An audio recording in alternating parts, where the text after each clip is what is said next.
Nakandininu welcome Shishira Shishiji Tatiana Chiknor Shlanchi Dina Ina Klinket Degatana Shlanchida Gachi Shlanchida Dugatni Shigush Kaya Falanda Iri Shintokatan Katna Falida.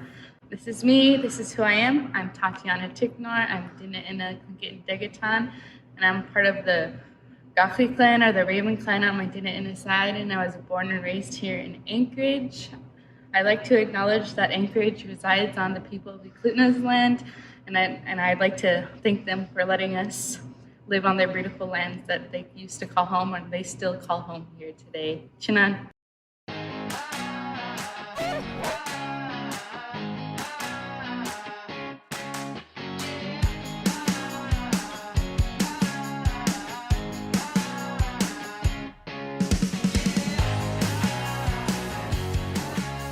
And ladies and gentlemen, this is what they're competing for.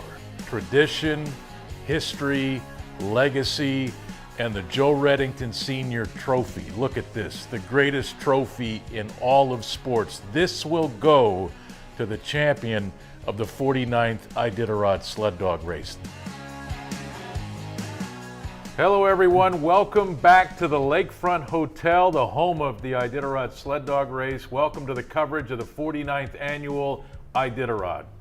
As you may know, the race is a little different this year because of the threat of COVID, and the race has taken that very seriously, and it's their mission to keep everyone safe during this time. It's great to see everyone again. I'm Greg Heister along with Bruce Lee, and Bruce, we're back, and how quickly this year has gone. It wasn't that long ago we were being chased down the trail by COVID, and here we are 12 months later still in the middle of it. Yeah, last year got to know him. It was a different world, but we're at Iditarod 49, and I think this is going to be a really exciting race because it's so different. There's so many options of how people will run this race. Yeah, and of course normally our fans are able to go to the banquet downtown at the Denina Center in Anchorage, and obviously COVID preventing that from happening this year. So we've got a lot of great stuff headed your way both tonight, Friday night, and Saturday night. So it is in essence a virtual banquet for Iditarod fans. You're going to hear from all of the mushers that are in this year's race. You're going to hear from champions.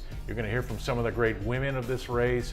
And we're going to hear about a lot of the history. Bruce, there are going to be a lot of differences, right? A lot of changes. And I know at first when we heard it was a loop to Iditarod and back, we were kind of sullen about it, right? It's not going to be the same, but the closer we get to it, the more excited we are. Well, and that really, I think, comes back to Nome is such a great town. The western coastline of Alaska is so beautiful, and we all miss that. But how I'm looking at this is the great unknown. This is like back to 1974, and there were so many open-ended questions on how they'd run it, if they'd make it. Well, mushers have had decades to study how each section of this race has been run, and this year it's wide open. It's just a blank page, and I'm really excited to see how many mushers come up with different strategies to be competitive in this race. Yeah, and we've got some people talking about the history, about this original loop that was going to be the very first Iditarod in 1973. We also have some sound from interviews from mushers who are talking about this trail and how it affects them. So that's coming up. Here's what's also coming up tonight. You'll meet all the mushers in this year's race. We'll profile them. You'll also hear from the defending champion, Thomas Werner, who will not be here to defend his title because of COVID. He was unable to make the trip. I think he could have come. It was getting all of his beautiful dogs over here to run this race that was the issue. We'll also preview the race itself with our annual pre-race piece, and of course, we will talk about this being the final run for the great Aliy Zirkle. And then tomorrow night, we have a special encore with a group discussion with 4 anxious but ready for the challenge rookies. They are Shawn Williams, Hal Hansen, Shawn Underwood, not really a rookie, is he? He got to within 30 or 40 miles of the finish line a year ago, and Brenda Mackey, another generation of a Mackey out on the Iditarod Trail here in 2021. They'll join us for a panel discussion. And then it's followed by another panel hosted by Kristen Bogans, who spent time with some of the great women of the Iditarod, people like Libby Riddles, Dee Dee Johnroe, and Aliy Zirkle. It's great. We're making the most of the visual world that we are living in today. And then on Saturday night, it's the Iditarod Grand Champions panel. Like you've never seen them before. Martin Boozer, Jeff King, Doug Swingley, Mitch Seavey and Dallas Seavey all on the screen together, talking about everything that is Iditarod. That's Saturday night here at Iditarod.com. I'm really excited about that. I had the opportunity to do that panel with them, Bruce, and I know you were watching from your home in New Mexico. I've never seen Jeff King, Doug Swingley, and Martin Boozer on the same screen together. It was exciting for me, for a guy who was here in the 90s.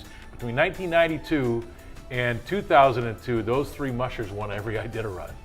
That's a long streak, and what's going to be interesting for the public and fans to see about that is they told some good stories, but they also reflected on what they saw help them become champions. So I think for any musher that in any field or any competitor, just the insights of what it took to win and keep that championship mindset, I found that really interesting. And then how they jostled still with each other. Yeah, it was fantastic. So it kind of took us back to yesterday. And of course, Dallas Seavey grew up watching all those great teams, and it kind of molded his future, and Mitch was there as well. You're going to love that panel discussion on Saturday night. Let's take our first time out. A message now from some of the great sponsors of the Iditarod. Please, this year, take a moment to reach out to all of them. Let them know how much you appreciate their support of the last great race, and then we'll be right back with a lot more. It's the virtual banquet for the Iditarod Trail Sled Dog Race 2021.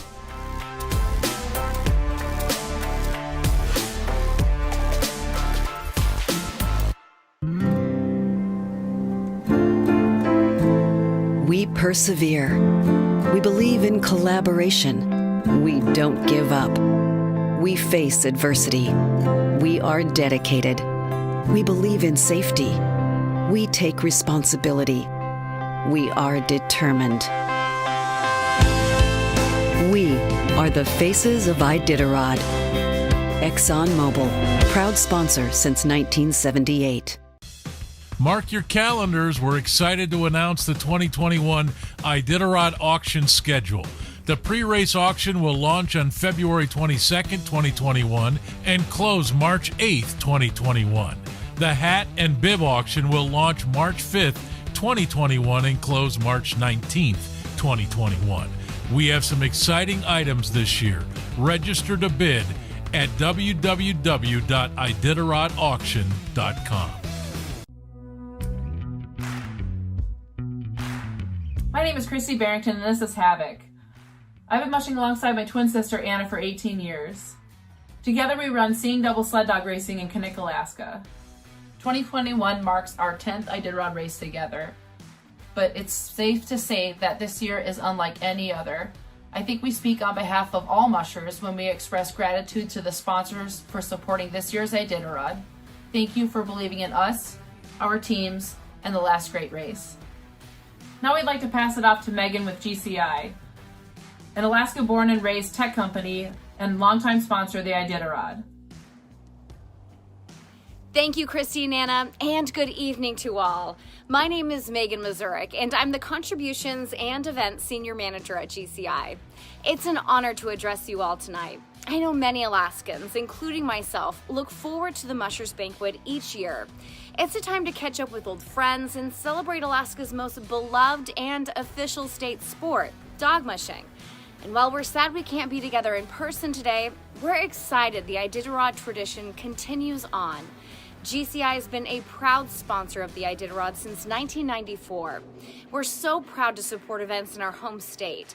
In addition to supporting teams like Christy and Anna and sponsoring the race, GCI's involvement also includes the Dorothy G. Page Halfway Award, which is awarded to the first musher who crosses the halfway point during the race. As a thank you to everyone for being here virtually tonight, GCI wants to give away Apple AirPods Pro to someone tuning in. Thanks again, and here's to a safe race. Cheers.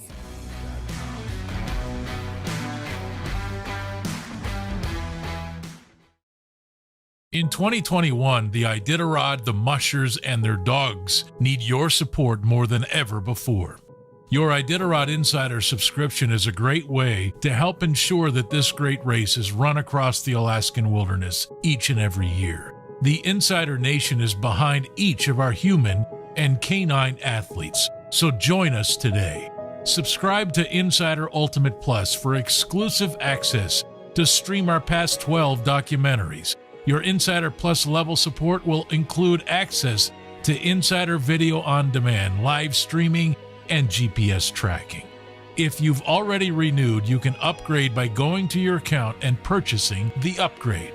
Subscribe or upgrade at iditarod.com/insider.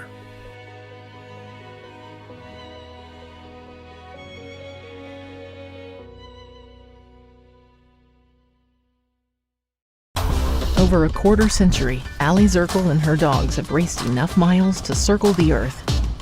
She's finished 20 consecutive Iditarods and earned its humanitarian award a record-breaking 6 times.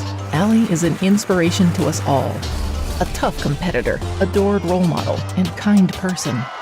Rooted in our community and devoted to Alaska.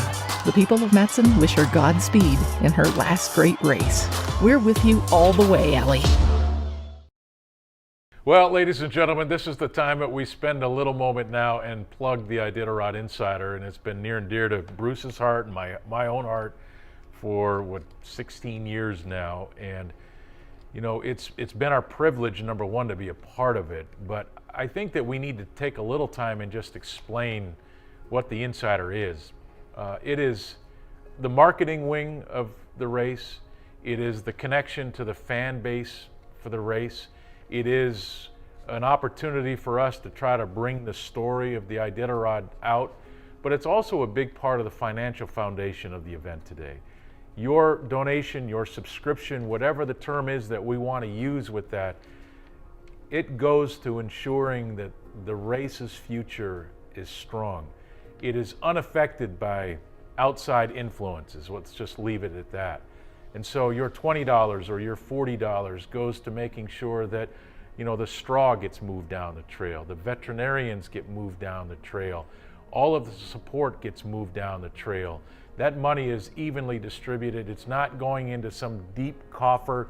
Nobody's getting wealthy. There's no profit sharing, anything with the Insider. Your money goes to ensuring the future of this race. And so I just wanted to take a moment and just talk about that a little bit and talk about how important your contribution is to this race. And Bruce, I know you were a 7 or 8 time finisher of the Iditarod, former Yukon Quest champion. And we are in a day and age now where these events logistically are getting so much more expensive to do than they were in 1990 or 1980 or 1973. And so every dollar matters. A lot of places to get coverage, but there's only one place where you can truly support this event, and it's with the Insider. Yeah, and it basically, anything for the Insider only goes to build a trail, help the purse for the mushers, and do the support of dog care. But one of the things I think is really great reflecting back on this, I mean, coverage used to be you read a paper about something that had happened the day before, maybe, or you tuned into a radio station out in Nome or McGrath to get a report. But I know the thing that you and I've wanted to really bring to people is the stories from the mushers out on the trail in real time. Yeah. And the other thing is our crew is put together, our camera guys, the production guys have brought these incredible images of these dogs traveling the Alaska landscape that only those of us who've been out there, either as racing or covering it like you have ever got to see.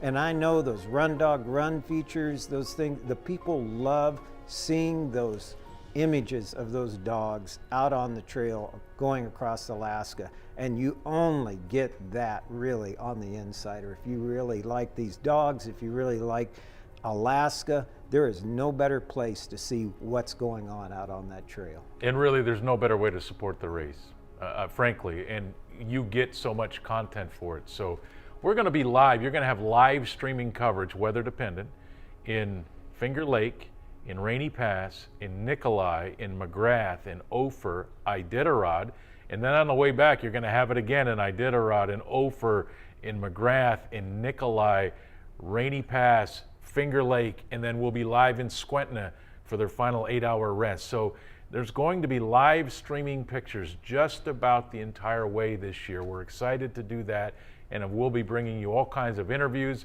We have a reporter now that is dedicated to the middle and the back of the pack. Liz Raines is now on the staff, and she'll be out there embedded with the middle and the back of the pack, just doing live interviews with mushers and race personnel, volunteers, bringing you that story.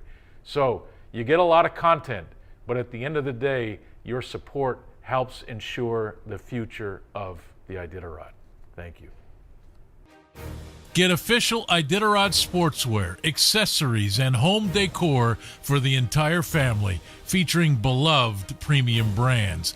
Iditarod and Voyage, an Alaskan family business, are bringing stylish merchandise to you with free domestic shipping and affordable international rates. Voyage.com/Iditarod.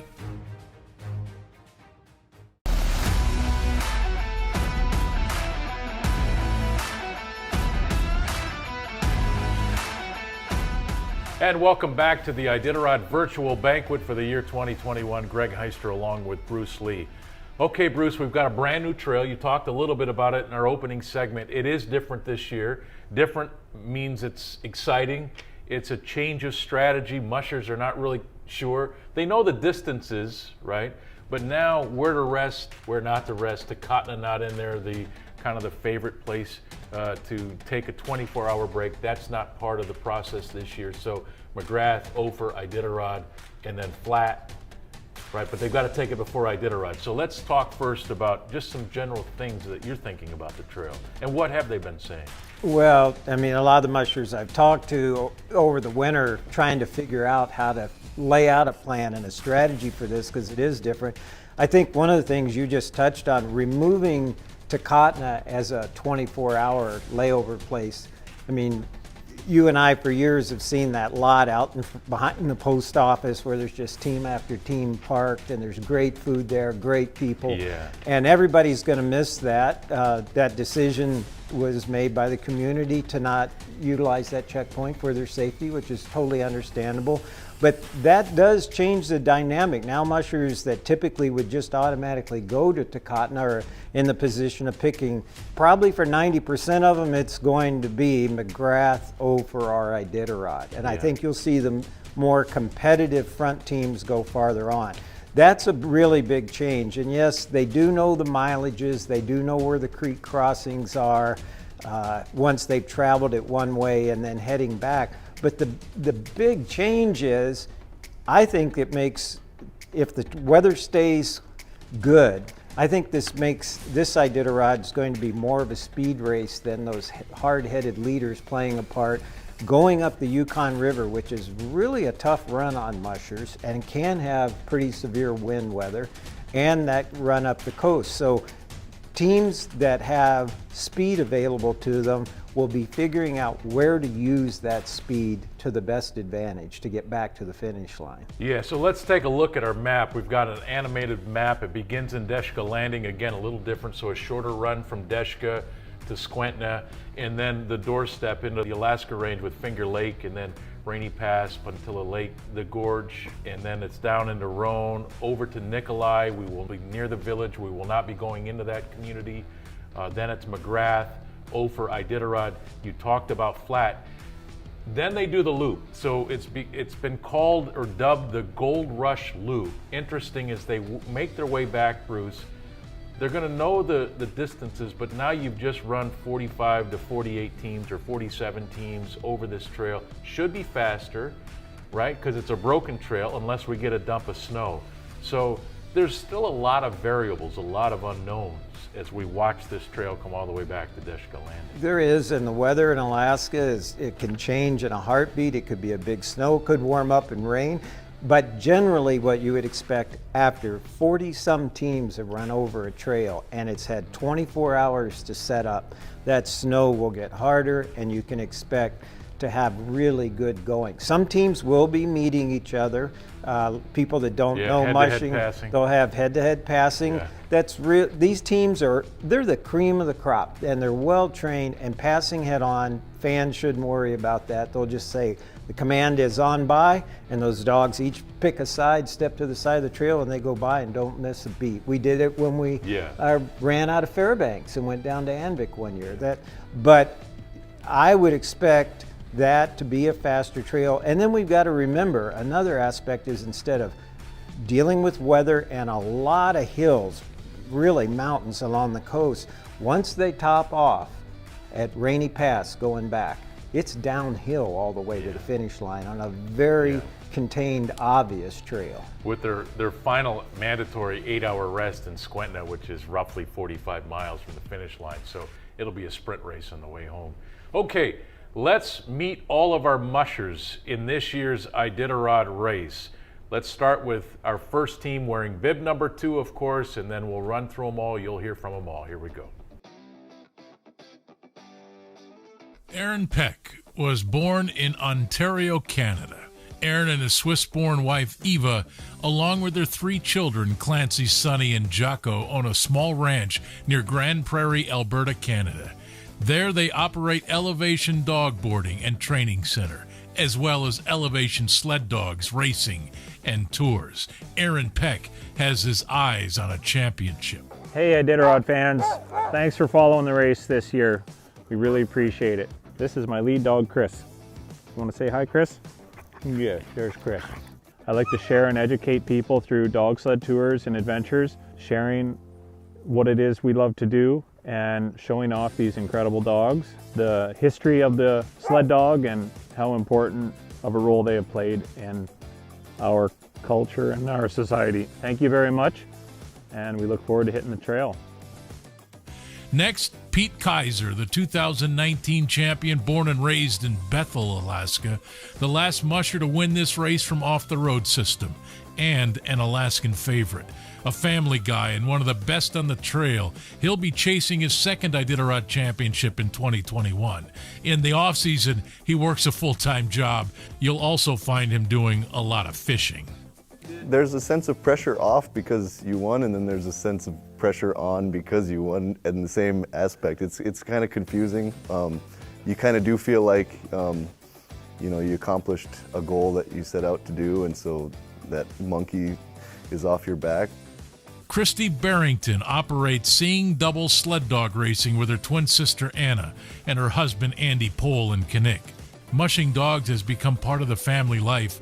This is Christy's 11th running of the Iditarod. She moved to Alaska 13 years ago to learn more about mushing from the great champion Dean Osmar. Since then, she's raced all over the state of Alaska and into Canada in events like the Yukon Quest, Cusco 300, and Copper Basin 300. So in 2018, when I ran with my husband and we did Iditarod together, Anna got, mostly 18 dogs, 80% of the best ones, and she did really well that year and had, got the opportunity to go out on solo and stuff. So I'm going to take that turn this year. And then next year, Anna gets the A team, which will probably have even more awesome prospects with our 2-year-olds that are going to be mostly on her team. Jeremy Traska, a rookie, born and raised in Meridian, Idaho, moved to Alaska in 2008 to study mathematics at the University of Alaska Southeast. As the allure of sled dogs became overwhelming, he dropped out of college to pursue a career in mushing. Partnered with Shaney Traska, they've raised all but one of the dogs in their kennel from birth, and they fulfilled their dream of exploring the Alaska wilderness with their team. My wife Shani and I own Howling Ridge Kennel. This is gonna be my rookie Iditarod, and with me is Impulse. He's one of my best lead dogs. He's not a rookie. He finished Iditarod in 2018 with my wife. He's 7 years old. He was from the very first litter of puppies I raised in my mushing career. So now, me and him, we're gonna go through the Iditarod Trail together. Wearing bib number 6, Richie Diehl brings the same team to the Iditarod that just won the Cusco 300. Born and raised in Aniak, Alaska, graduated from UAA in 2008 with a Bachelor of Science in Aviation Technology. He began mushing as a kid and has been racing competitively in Alaska since 2010. He's completed the Iditarod 7 times, his best finish 6th in 2018. It's definitely something that I dream of, and there's a lot more factors that I've got to get straightened out before, but I think it's there. I think my dog program's going in the right direction. I think the dogs that I'm, breeding in my kennel are the right dogs, and I think it's possible someday. Jeff Dieter started mushing at the age of 15. After completing his first Iditarod in 2008, he and his wife Katie Jo built a home in Fairbanks and started a tour business, Black Spruce Dog Sledding. He finished 15th and 16th in the last 2 races. He's planning to take his team to a faster and more competitive finish in the years to come. And this new trail has them really curious. For me, it hasn't changed anything about my team, which dogs are going to be involved in the race. My wife and I have thought a lot about how the dogs are going to react as we start to retrace our steps back to Willow. That is definitely an interesting, it's going to be an interesting experience for all of us. And I think I'm going to have some dogs that are super motivated. Dennis Kananowitz moved to Alaska in 1997 and ran the Iditarod in 2004, finishing 29th. 16 years later, he's decided to do it again. In 2013, he acquired 11 dogs from a friend and 2 leaders from Jason Mackey. It was inevitable that he would enter the Iditarod again. All dogs he plans to run in this year's race will have been born at outlaw kennels and selectively bred. Ramey Smith, one of the legends, born and raised in Alaska. He's the son of Iditarod mushers Bud Smith, who raced in the first Iditarod, and late Lolly Medley, who raced in the second Iditarod. Ramey has raced the Iditarod 27 times, placing in the top 10 11 times. Won the Cusco 300 in '95, and has raced in and won many other events throughout the state. Began mushing as soon as he could walk, and won the junior Iditarod twice before his first Iditarod in 1994. Nick Petit is always a threat to win the race. Born in France, raised in New Mexico, and moved to Girdwood, Alaska. Began racing while helping Jim Lanier train for Iditarod in 2011 and 12. Jim had to sit out of that race with hip replacement surgery. He then let Nick run his first Iditarod. That's how Jim Lanier changed Nick Petit's life. And the rest is history. Gunnar Johnson, wearing bib number 11, born and raised in Minnesota. He first began mushing in 1990, but when he was 11 years old in '79, he saw Jim Lanier's slideshow on his first Iditarod. Gunnar says that changed his life. He ran the Iditarod in '91, came back in 2004, and ran the Copper Basin, the Denali Doubles in 2016, and the Northern Lights 300. I was 23 years old and ran my first Iditarod back in 1991. And now 30 years later, I'm going to run with probably my last Iditarod. And I'm pretty excited about it. Hal Hansen, a rookie born and raised in Stillwater, Oklahoma, grew up on a ranch taking care of livestock. By 2013, he was tired of the heat, decided to go north. He was always intrigued by the immense challenge of the Iditarod sled dog race. He spent his first 3 years in Alaska training sprint dogs on the Yukon River, and in 2017, he moved to the Kenai Peninsula to learn the long-distance end of things from 3-time champion Mitch Seavey. Sled dogs to me was something that I really wanted to do. I spent most of my life as a cowboy there in Oklahoma, and finally the heat got to me and I couldn't take it no more. So I found a position here in Alaska, and here I am driving sled dogs now. Anna Barrington has been loving life in Alaska since 2007, when she began racing sled dogs. Being able to raise and train dogs with her sister Christy has been a dream come true, and racing the Iditarod is a perfect fit for these endurance racers. The twins have come a long way from mushing their pet dogs in Wisconsin to giving tourists rides in the Sierra Nevada, to train with former champion Dean Osmar and many mushing friends like Scott Jansen here in Alaska. It's hard when you're trying to field 2 teams out of 1 kennel and you want both teams to do the best you can. Like the fact that we broke into the top 20 the other year, like that was awesome. Ryan was raised in Durango, Colorado, moved to Alaska to pursue a dog mushing career at SP Kennels. Worked with Aliy Zirkle and Alan Moore in 2012, ran a team for SP Kennels in the Iditarod. It was then that she knew what she wanted to do for the rest of her life. She's raised almost all of the Rhino Kennel canine athletes from puppyhood and finds immense enjoyment in being part of their lives. And it's been a while since I have been on the Iditarod Trail, so I'll definitely have to go back to the notes and do a little bit of research and things like that. But since it has been a few years, it's been 4 years, by the time the race will be 5, it'll be fun to see the trail again. Brenda Mackey will be wearing bib number 15, a third-generation Mackey, joining the ranks of Iditarod mushers on Sunday. Her grandfather, Dick, won the race in '78, her dad, Rick, in '83, and her uncle, Lance, in 2007 through 2010. In 1998, she finished the Yukon Quest at 19 years old, and now, 23 years later, here she is. Just took a while to get back into breeding and racing, and was kind of just waiting to build a dream team, I guess. But then finally just decided, you know, just go for it. There isn't necessarily a dream team, you just do it. Riley Deich grew up in Farragut, Iowa, and was part of the Elam 11, earning his belt buckle a year ago. He's learned from veterans Matt Hall, Ryan Olson, and Sven Haltman, and now has his own kennel called Dark Horse Racing Kennel. When I ran the Quest in 2018, I got a sense for, you know, kind of extreme conditions. I was running at -60 for the majority of that race and kind of managing a team in those extreme conditions. But then Iditarod was a whole lot warmer this year, but, you know, I got to feel the full force of a coastal storm when I tried to leave Elam right when that big one rolled in, and was lucky enough to make it back to Elam. And then there's Matt Hall, born and raised in Eagle, Alaska, on the Yukon River. Started mushing when he was just 2 years old. It began his dream of racing. He moved to Two Rivers, Alaska, to pursue competitive racing and completed his first long-distance race, the Yukon Quest, at the age of 22. At the age of 26, he was the Yukon Quest champion in 2017 and continues his racing career by competing in his third Iditarod on Sunday. Do I expect to win Iditarod? Not yet, no. Do I want to keep pushing into the top 10 or top 5? You know, last year being 6th place, one out of top 5, you know, yes. That's the goal, that's what I want to do. You know, again, though, having so many younger dogs, you know, 13 of those dogs have never seen that trail yet. So yeah, we're gonna run the most competitive race I can, most competitive race my dogs can.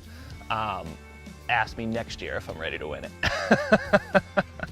Chad Stoddard, another rookie in the field, born in Anchorage, May of 2018. He helped train and race dogs with 4-time Quest and Iditarod champion Lance Mackey. Since helping Lance, Chad has been committed to a young group of dogs which will make up the backbone of his team.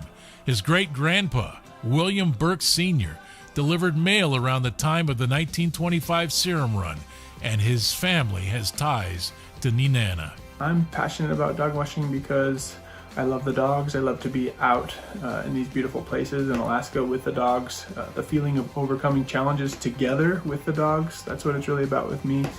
For me, you put in years of hard work and sacrifice, and to see that all kind of unfold in front of you out on the trail is a very powerful feeling. Wearing bib 19, Christopher Parker, another rookie from Fairbanks, Alaska. He's amazed by the attitude and the ability of his dogs, and now he's out for the adventure of a lifetime. The goal is the finish line at Deshka Landing. I was taken in right away by the spirit of it, the adventure of it.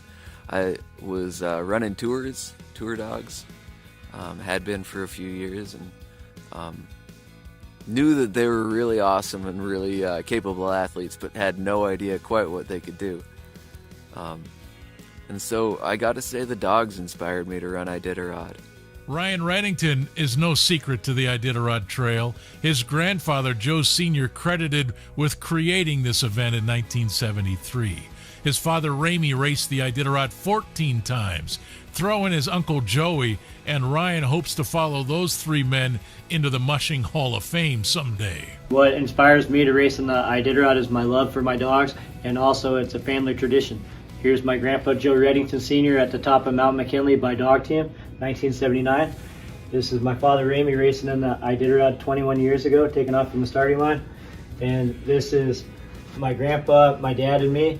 And this is me taking off in the junior Iditarod, and this is a picture of me when I was about 4 or 5 years old with my grandpa's lead dog, Luna. Brent Sass, bib number 21, quite simply a serious contender and a tough guy. Broke his clavicle in January. It required surgery to repair, and here he is looking for his first Iditarod championship. He's won the Yukon Quest 3 times. Keep an eye out for Jeep, another Reddington in the race. Over the last 2 years, Jeep has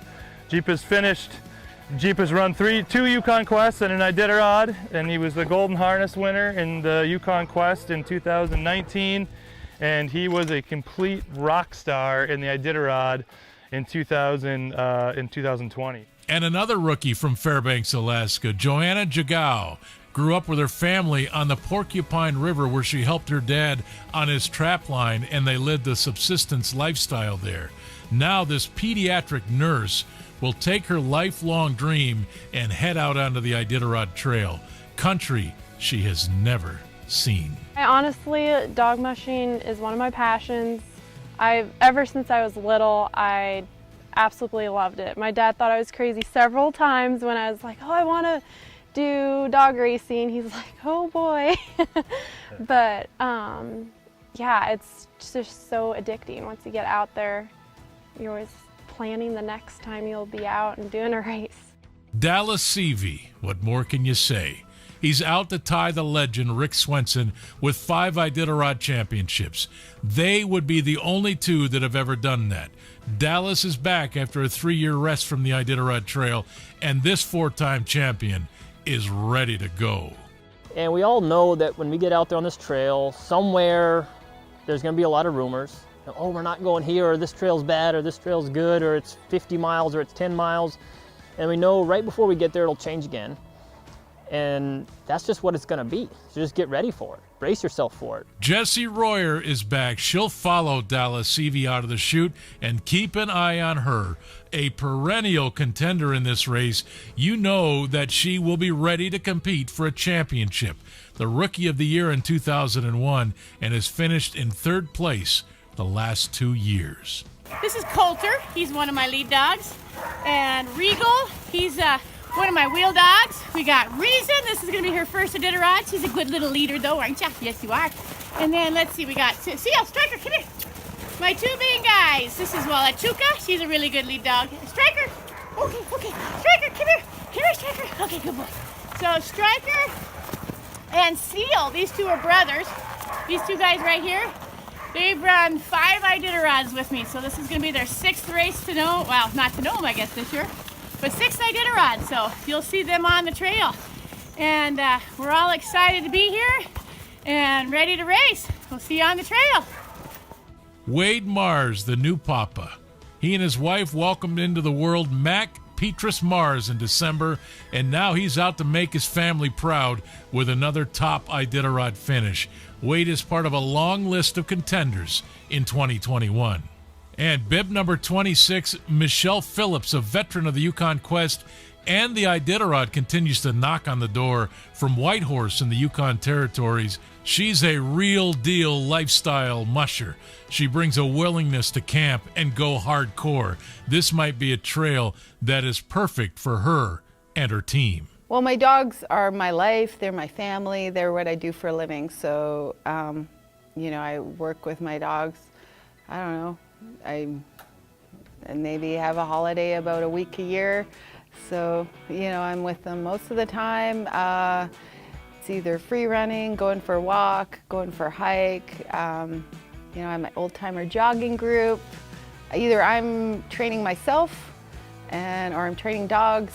Will Truschinsky, born in Wyoming, now lives in Alaska. He was mentored by Martin Boozer and mushes with a pride based in dog care and doing what's best for his team. Open about his long struggle with depression, and he's out to prove that you can do big things while coping with mental health issues. We wish Will luck. These 2 actually lead really well together, so they're a good pair.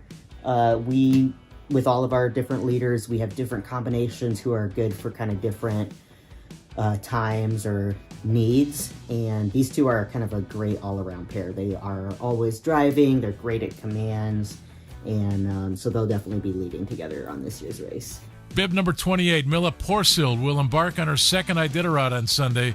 The first one went quite well with a top 20 finish, winning the coveted Rookie of the Year award. Known for her adventures on a dog team through some of the greatest wildernesses the planet has to offer, she feels no pressure coming into her second race. I feel zero pressure because of the Rookie of the Year.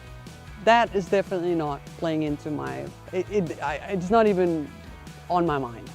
I feel very happy that happened last year. This is great. The pressure I feel is from the fact that I know the quality of the dogs that I'm running. And here's Matt Failer. Grew up in Ohio, moved to Alaska in 2006. The former Eagle Scout has taken his love of the outdoors to a new level on the Iditarod Trail. A former handler for Martin Boozer, Matt loves to move fast like the wind down the trail. He will launch into his 10th Iditarod and hopes to challenge for the crown. Joshua McNeil, another rookie in this year's race. He's from Kasilof, Alaska. Grew up in the state of Washington and helped longtime veteran Ken Anderson prepare for his 17th and final Iditarod. Joshua then purchased the team from Ken and now will take these dogs back down the Iditarod Trail in hopes of his first Iditarod finish. Super excited to get down on the trail with all my dogs. Just wanted to introduce one of my leaders. This is Jenna.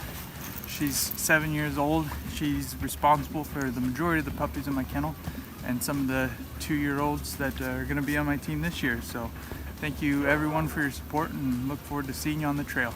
Susanna Tuminelli, a rookie who lives in Willow, but she grew up in Cape Cod, Massachusetts, began mushing in Minnesota in 2016, and then her love of dogs brought her to the ice fields of Juneau, and now she's ready to go out on this grand adventure.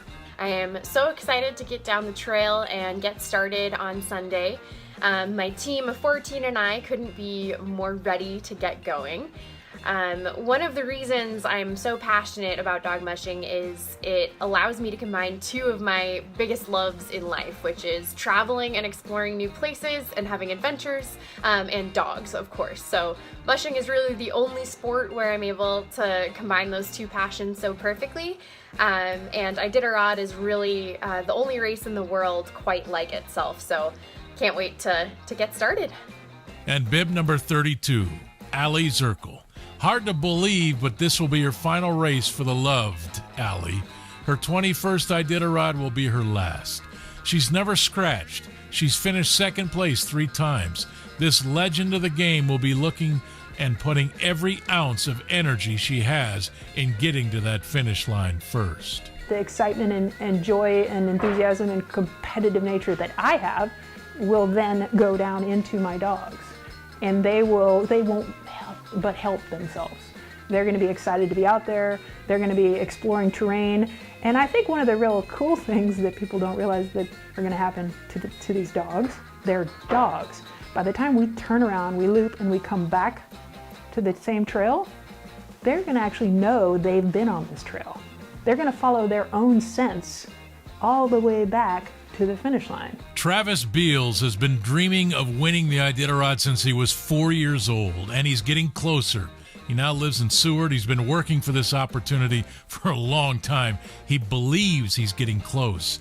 Travis has been in the top 10 the last 3 years. What's really important is to have fun, enjoy your time with your dogs, and I think that starts to play the biggest role in doing well, because it relays to the dogs and it's not a job to them. They really do pick up on this, this is a super enjoyable thing, and you kind of see a higher caliber performance from a team that's just super amped and having fun. Martin Boozer, a legend of the game, a 4-time champion and a musher revered by all. This will be his 38th Iditarod, and he's gotten to the finish line every time. A true dog man and an ambassador for the sport. Martin is hoping he's got one last push in him for a 5th championship. What we have come up with in our last 40 years, based on 9,000 years previous, we have come up with the super dog that is probably topping out. Where we are, the 9 to 8.5 to 9 day Iditarod is probably what I call what is caninely possible. Shawn Williams, a rookie, grew up in Texas, has learned under the great Martin Boozer. Another Boozer apprentice will try and reach the finish line of Iditarod for the first time. Shawn will be running a bunch of Boozer dogs.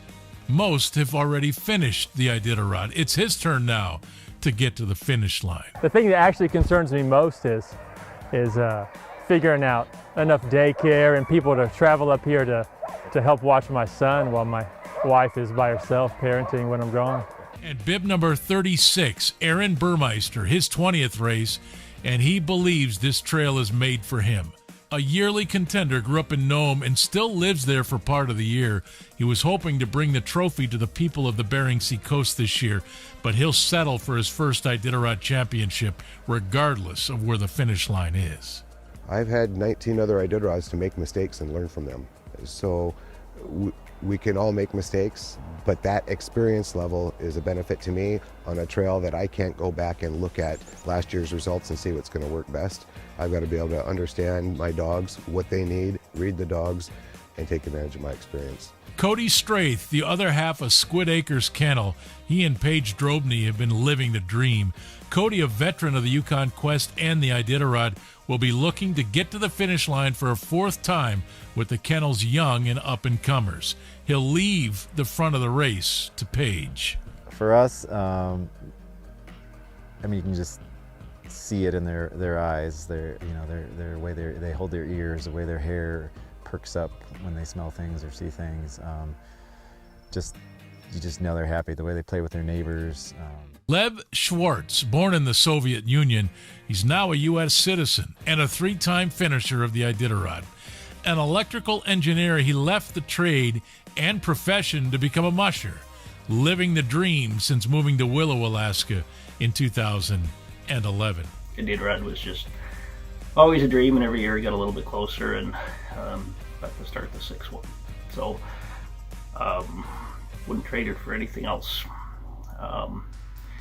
I love dogs. I love running dogs. I didn't grow up with it, so I'm probably compensating now. They're absolutely incredible creatures, and their work ethic just stuns me beyond belief. So one of the true passions of my life is raising and training sled dogs. Bib number 39, Dakota Schlosser, another rookie in this year's race. He's been racing sled dogs for 17 years. He competed in the junior Iditarod in 2014 and 15, and now he's chasing his dream that he's had since he was 10 years old. Dakota is out to earn that belt buckle. These are my lead dogs. I got Optimus and Coach. These dogs have been leading for 7 years, and we're excited to get out on the trail Sunday. Bib number 40, Dan Caduce, runs Dew Claw Kennel along with his wife Jody Bailey. This former Rookie of the Year in 2010 is a veteran of the Iditarod and the Yukon Quest. He hasn't run the Iditarod since 2014, but he's been mushing dogs since 1994, and he may be poised to make a run at the top 10 in 2021. I get real satisfaction by the feeling of mushing animals we raised, standing on sleds I built, then coming home and feeding a home-cooked meal for the team and relaxing in the home we constructed. Bib number 41, Yor Leifseth Olsson, a former champion of the Iditarod, back for another run at a title. He won the Iditarod in 2018. In fact, Yor has run 8 Iditarods. He's never been outside of the top 10. It's a record with few rivals in the history of this race. Yor was married last summer. He and his wife are expecting their first child in June. This could be his year. I felt like my dogs, they can handle the open sea ice and that type of mental where you just go on the treadmill and just all wide out and you don't really get anywhere, it feels like, for both the dogs and you. So I think we do well on that, but I mean, we do pretty good in the hills too, so hard telling, huh? Yor will be followed by Paige Drobny, a fisheries biologist who happens to know a little bit about dogs too. She's finished 6 Iditarods but has gotten there in 7th place in the last 2 races. Her team is great, mature, and in its prime. This could be the next woman to win the Iditarod. When we first got dogs, we'd never planned on racing, and we were just wanted a handful of dogs to go and travel with, and we got them from the shelter. And you know, no dog to us was a bad dog. I mean, they all, you know, even if they didn't pull, it was like, well, we're out having a good time, and that's all that matters. And that's still all that really matters. Is there a doctor in the house? Why, yes, there is. Larry Doherty is back in the Iditarod. He's finished the last great race 3 times in his career with a best finish of 40th place.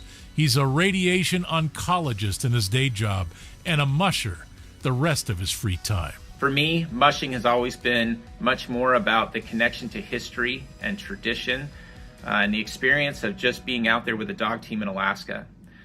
For me, that's what makes this year even more special. I want to express my deepest gratitude to the race organizers for putting on a unique and special yet responsible race in 2021. And thank you so much to the volunteers and the supporters around the world of this great event. Bib number 44, Jesse Holmes, flat out a contender in the race.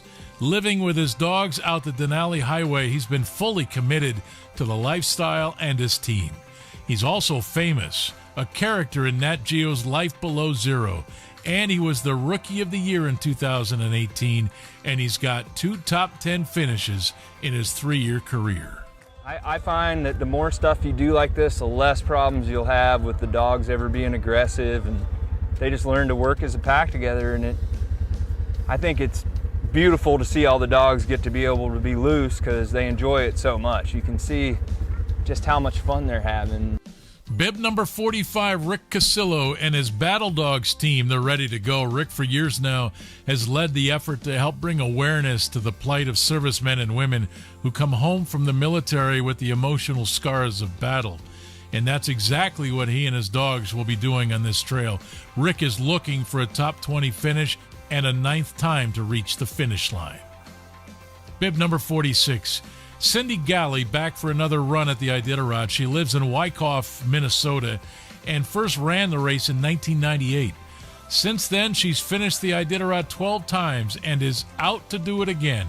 She's also retired from the race 3 times and has decided to run again just 1 more time. Shawn Underwood got to within 35 miles of the finish line a year ago, but overflow on the Bering Sea coast ended his trip so close to the finish line. He ran a team from Jeff King's kennel last year.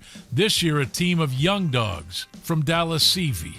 And Shawn is ready to go. I got a little taste of the Iditarod this year, and I want to get back in it. And whether it was this year or next year, Dallas has a bunch of dogs that need to run, and you know, it helps to have someone that has seen the trail at least to get them that experience. And last but certainly not least, bib number 48 will be Victoria Hardwick from Bethel. She will be the 47th and final team to leave the chute.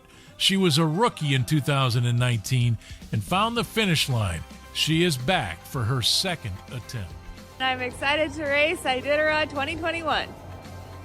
Well, I've got a team of 11 veterans that I took on the 2019 race. My favorite dog is probably Buddy. He's the most energetic, and he's one of my lead dogs. I'm really looking forward to see what they're going to look like on this race. I think they're in great shape. Yeah, I'm back. I'm excited about it too.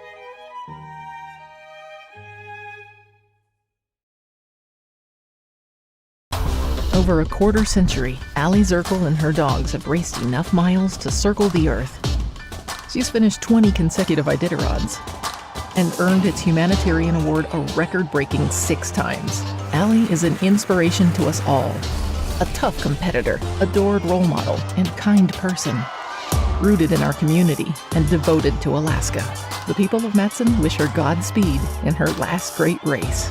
We're with you all the way, Aliy. This year, the Iditarod, our fearless mushers and their amazing canine athletes, need your support more than ever. In the spirit of the 1925 Serum Run, these teams will brave the Alaskan wilderness and uphold the tradition of traveling this land together in the last great race. Help them continue the dream. Become an Iditarod Insider. Join us now.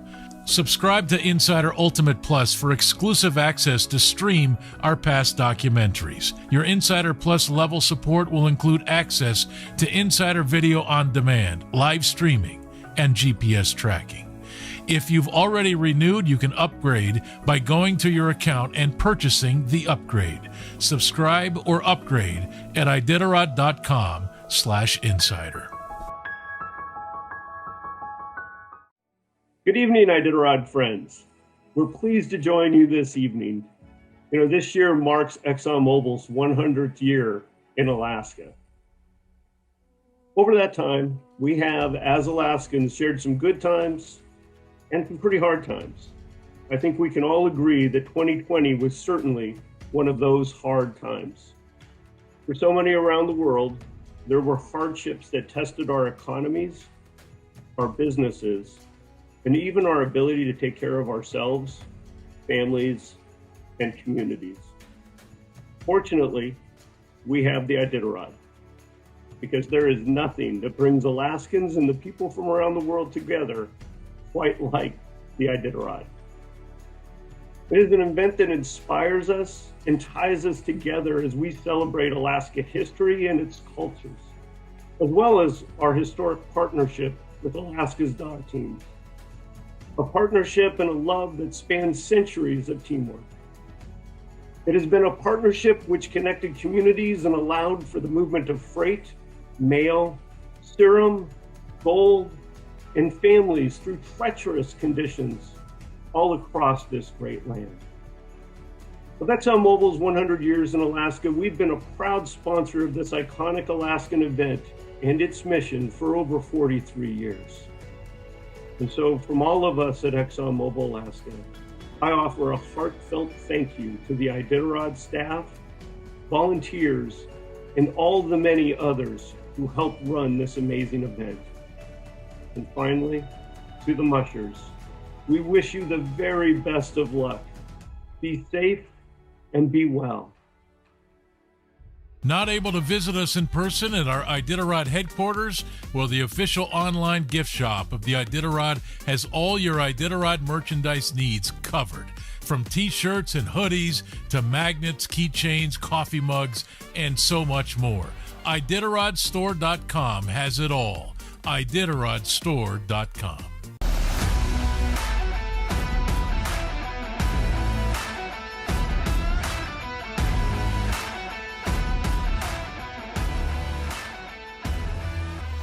Okay, so another great field, in my opinion. The one musher, the one team that will be missing is Thomas Werner, our defending champion. And man, it's been a long time since the defending champion hasn't been here for the Iditarod. And you'll hear from Thomas a little bit later tonight with about a 15-minute interview we did with him from Norway. It's still a very, very competitive field. And a lot of fast, long-distance teams. You've got Nick that won the Copper Basin. You have the contenders coming here from the Kuskokwim 300. Richie Diehl won the Bogus Creek 150 and turned around and won the Cusco 300. You've got returning champions like Martin Boozer. I don't know what kind of a team Martin's got this year, but because I think speed's going to be more important. If there was one thing Martin was known for, was speed. Yeah. And I'm really going to be interested to see how he's been very quiet. You know, last year he kind of took the B team and had a kind of a training trip. I really will be interested to see if he's got some speed to lay down and be highly competitive in this. He's got the experience, and then we have Pete Kaiser coming in from Bethel. You're awesome. You're another returning champion. Yeah. We've watched a few people like Travis Beals and Paige Drobny improve every year. Yeah. I'm really excited to see how those mushers run this different type of trail that isn't so known. It gives them more of an equal competitiveness with people who have 30 years of experience of how to run the hardcore usual Iditarod. And chop off 100 miles approximately on this trail, eliminate the wind to the Bering Sea coast, and it might keep that lead pack close together to the very end. We could have one of the great finishes in Iditarod history. Here's our first piece. Let's set up this race, and then we'll come back and talk some more.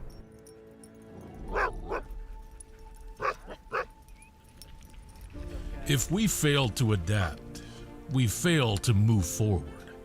A famous quote from a legendary basketball coach named John Wooden. And with the 49th annual Iditarod sled dog race upon us, never have there been truer words spoken. When you consider what it is to be an Iditarod musher, the word adapt is paramount to one's success. The men and women who have traveled this trail for nearly 5 decades have gotten warm and cozy with that term, like an old favorite sweater. For the ability to adapt to a changing landscape is the essence of what this race is, and forever will be. Never before has the trail been upended or altered before the first team leaves the chute like it will be this year. Storms and blowing snow or thawing rivers and ice have reoriented this trail for decades, and the teams have had to adapt. Like so much of the world that has been changed by a virus, the Iditarod sled dog race will seek to adapt and to move forward. A trail that will now temporarily avoid native communities that it was once tasked with uniting. Finding its way through a milky and friction-forming forecast, this race has settled on a truly wilderness adventure, one designed to avoid population but keep the spirit of the race alive. So as the teams prepare to march off into the distance, you may notice the differences. The checkpoints might seem out of order. The Alaska range may never be too far out of sight, but this trail will find the finish line, and the race won't fail to move forward. It's adapting. 2020, a race that will never be forgotten. As COVID chased the teams down the trail, it was Norway's Thomas Werner getting there first, the third Norwegian to win the Iditarod. Thomas following in the footsteps of his hero, the great Robert Sorley. A dream come true. Yeah, that's for sure. Iditarod has been a kind of a dream that has always been there, but it's kind of been a dream that will be, hard to do. Warner will not be here to defend his title as COVID has blocked his trail in Norway, and he's unable to fly his team to Alaska. And it's not only defending the championship, it's actually being a part of this great race. It's not only winning, and there's no stamp on winning. You can win one year and next year things will be rough. The 49th Iditarod will miss its defending champion, but one of its greatest champions is back, Dallas Seavey. Yeah, I'm back. I'm excited about it too. One of 7 grand champions to have won this race 4 times, but nobody's won the race younger, and nobody won 4 before they turned 30, except Dallas. It's exciting again. That's cool for me. I'm excited about the race. I'm excited about the Iditarod and the direction I think it's going. I'm rejuvenated. I feel like, when it's 365 days between races, it's like, all right, here we go again. But when you double that, then you're amped. You're ready to charge, chomping at the bit. So I'm ready. He will look to tie Rick Swenson as the only musher in history to win 5 Iditarods, and many of his dogs have come from his father's championship kennel. Mitch is taking a year off. By me racing, it made it easy for my dad to have those dogs in the race, let the dogs do what they were bred to do, and feel like he's still involved, but can actually perhaps enjoy a life outside of mushing for the first time in 20-something years. Okay, Bruce, Dallas Seavey. I, for one, I'm really excited he's back in the race. He's been a great champion, a great ambassador. He's a real professional. Is he the favorite to win? Do we know? We haven't seen him in a while. We've seen his dogs that he'll run recently. We haven't seen him for a while, but you and I both know that he's been training very seriously. Yeah. Actually, I keep in contact with a lot of the mushers, and from what I've observed of Dallas, he's trained harder than anyone I'm aware of at this point. And then we have another huge aspect. Mitch, his father, is setting out and the year, and then has combined his kennel or given Dallas the privilege of picking dogs from his kennel. I don't care who it is. I don't care if it's you and I. If you've got 20 dogs and I've got 20 dogs, and all at once I can pick 5 of your best, my team improves. Yeah. That makes him a powerhouse. And it's not that Dallas has been a past champion, that he's a super competitor, that he's smart and efficient in checkpoints. Now he has an added depth of dogs. That's, no matter who wins this, you're going to have to beat Dallas. That's the way I would put it. Seems that way, doesn't it? Brent Sass. Brent we haven't Sass. really talked much about him. Now, tough guy, broke his shoulder, had surgery in early January. He's been recovering from that. I don't think he physically will be 100% when this race starts, but you know he's got a dog team that can win the Iditarod. And I think eventually, it's just a matter of time, he's gonna. He's a serious guy. He's a serious contender in this as well. Certainly is, and he's another one that has trained super hard, as some of these mushers have told us about their training runs through the winter and what they were doing. To my knowledge, Brent's done nothing but run dogs and sleep all winter, because he has been out on the trail, putting in trails, running dogs continuously. The only thing I wonder about with Brent is I don't know what his top end speed is. As I'm looking at this, going back to the finish line on the return trail, speed being more important maybe than hard-headed leaders, tough dogs have been. And he's got a tough team for sure. He's out in Manly, he's breaking trail by himself. But definitely one of the top 3, I would say, that I know has been putting miles on dogs. Okay, Dallas, Brent, Nick, Paige, Pete, Richie. I mean, it is a long list of contenders, but there are others, including another 4-time champion that's out there and is back in the race. The race will still feature the greatest competition in the world, with 4 former champions and mushers from 4 countries, and 12 rookies will seek to find the finish line. I don't know. It's a dream, you know. The addiction of winning, of course, is a very, very strong one. I say Iditarod championships are kind of like salmon. If you have one, you'd like to have another one, you know. And if you have 2, one more would be just fine, you know. I know it's going to be different, though. You know, obviously with the Pandy, it's going to be a different race and obviously a different route. I think there's always going to be something thrown your way. You know, I just don't. I hope it's not several Olympic-sized swimming pools of overflow. The trail won't end on the Bering Sea or in the city of Nome. The start line will be in Deshka Landing, and it'll finish there too, 850 miles later. A loop to the ghost town of Iditarod and back. Joe had always talked about going from Anchorage to Iditarod and back. And interesting enough, in the early 70s, when founders Joe Reddington Sr. and Dick Mackey dreamed of this race, they considered Iditarod as the end of a loop, hence the name of the race. So this trail will honor the gold rush and that original vision. We were talking about a race going from Knik to Iditarod and back. And that's when we first started talking about the name of the Iditarod Trail Race. The Delzell Gorge, the Happy River Steps, and the Farewell Burn are names that have adhered themselves to the anxiety of a rookie musher. Some years you're lucky to get through these areas with just a broken sled. I'm not sure they have much expectations. We'll be ready. I'll get the dogs as ready as I can. Most of them have probably finished Iditarod that'll make the team, so I'm the true rookie of the bunch here. We just take it one day at a time, or one run at a time, should I say. And I'm very confident that it'll be a fun and interesting run. Because people put a greater expectation on you, and it's certainly a family expectation, you know, as a Mackey to really give it your all every time you go out into a race and to be competitive. For 12 teams, this is the beginning and a chance to earn the finish line.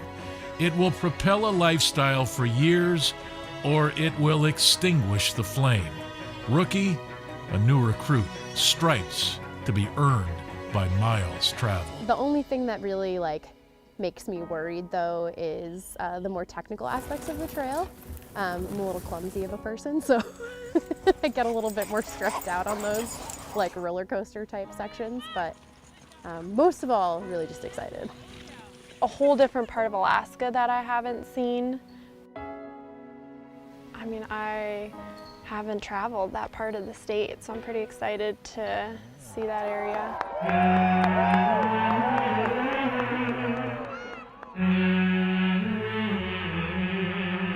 For the contenders, a refresh of sorts. There is no going back and computing what has been done in the past, for this journey is strategically an anomaly. There is nothing to stake a plan to. It will put a premium on a musher being in tune with their dogs. It's going to take a different strategy, but you still have to drive your dog team. You have to run them how they were trained. You have to race them how their dogs are capable of being raced. And I think it's because you can't go pull up last year's or the year before, the last 10 years Iditarod Insider and see what works and what doesn't work. You've got to come up with your own strategy. Normally we don't have much weather in the inland, you know, we get cold weather maybe, and Rainy Pass might be the only place where you can put a storm in between some teams. But yeah, I haven't really given it much thought. I've talked to Pete a little bit about it, and I think we're all just trying to wrap our head around it and decide what's going to be the best thing. The race is going to be a little bit shorter, it looks like, so that might affect things. And yeah, it's kind of everybody gets a plan or have to make a new plan what to do, you know. Percolates more competitors to the top because it's shorter. The races for the last few years, there's been a lot more mushers and teams up there at miles 600 and 700, and it was only been mile 700, 800, 900 where 1 or 2 or 3 or 4 teams came to the top. So we might be a little more neck and neck towards the finish line. I think I knew when I was 4 years old, hey, I want to win Iditarod. I don't know what possessed me as a little 4-year-old boy, but I've always wanted to win Iditarod. And as time has went on, I've learned, hey, you know, the real reward is to be able to do this in general, just to be able to get out there and mush with our dogs and play in the woods. We already won. So that was immediate kind of a heartbreak for me. After it settled in and out of respect for the communities and Iditarod's decision, I think they made the right decision on this year. The way COVID is traveling, and it's the safe decision. I think we've got a race. I'm very grateful and thankful that the event is going to happen. The punishing Yukon River and the rage of the Bering Sea coast will not be present on this trail. However, the test will remain.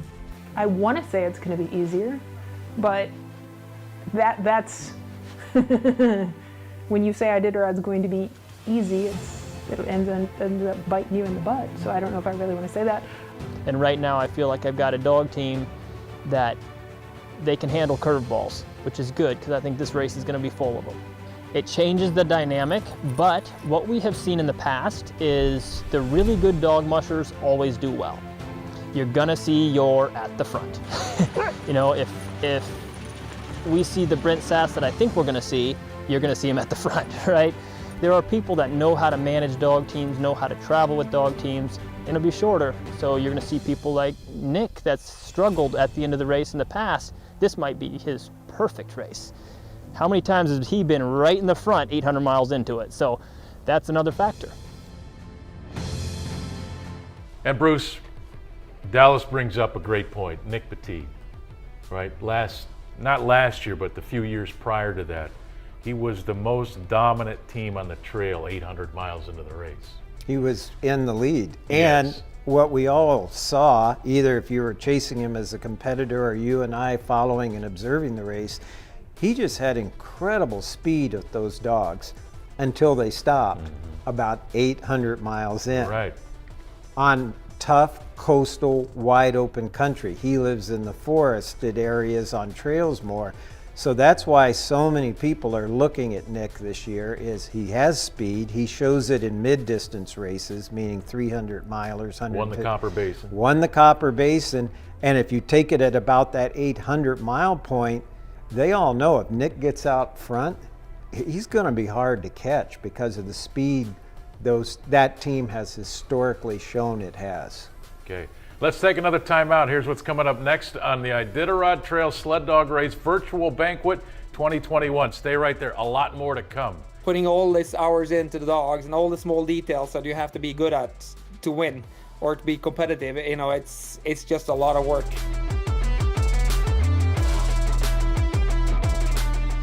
Announcing our 2021 Iditarod Winter Raffle. With 53 total cash prizes awarded, your chances of winning has doubled.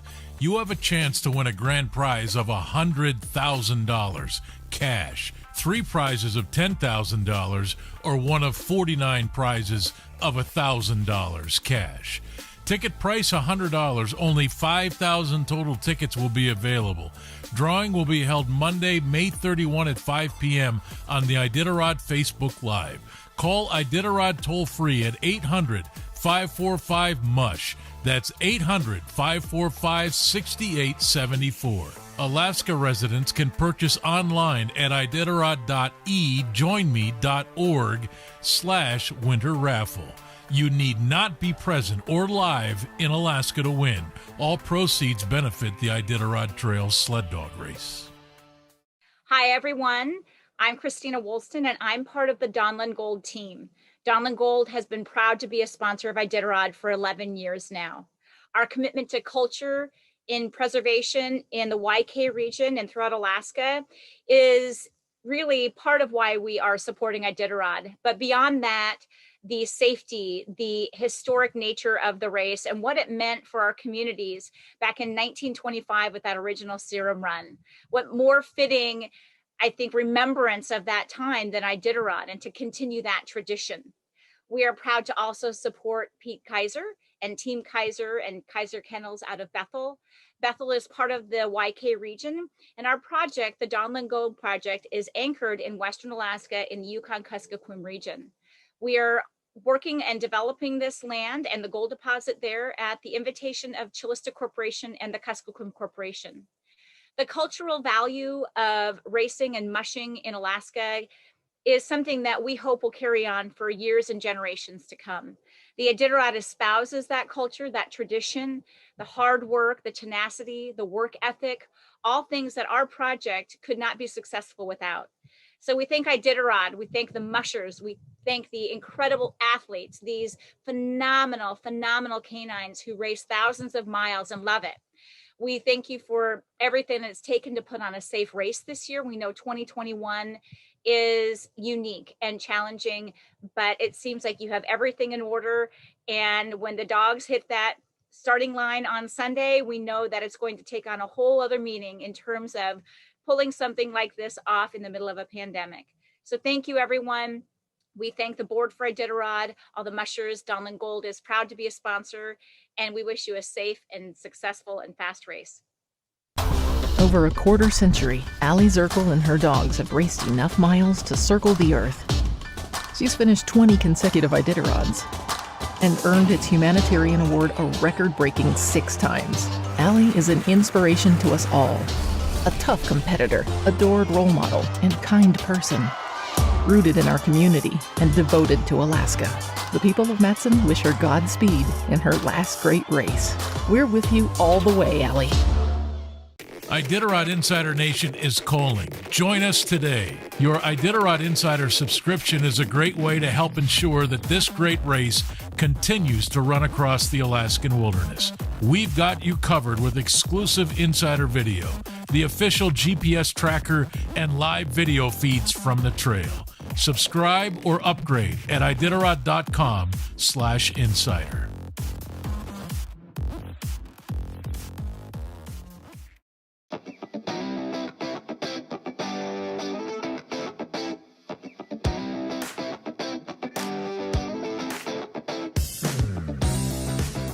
And welcome back to our virtual banquet here at the Lakefront Hotel, the home of the Iditarod Trail Sled Dog Race in Anchorage. Greg Heister along with Bruce Lee. Thomas Werner got it done a year ago. Really dominant performance in the Iditarod. He's won every long distance race now on the planet, including the Iditarod. And I was really looking forward to seeing K2 and Bark, his great lead dogs, back here again for another run at the Iditarod. He won't be here, Bruce. And what does it mean to the rest of the field to not have the defending champion? There are going to be a lot of people out there say, well, you know, there'll be an asterisk. Well, how do you deal with that you as a always, musher? as a competitor, you always want the opportunity to compete against the best. Yeah. What's the point otherwise? But I mean, Thomas can't be here because of travel restrictions. I know it's a great disappointment to him because Iditarod was such a goal for him, and he won so graciously last year.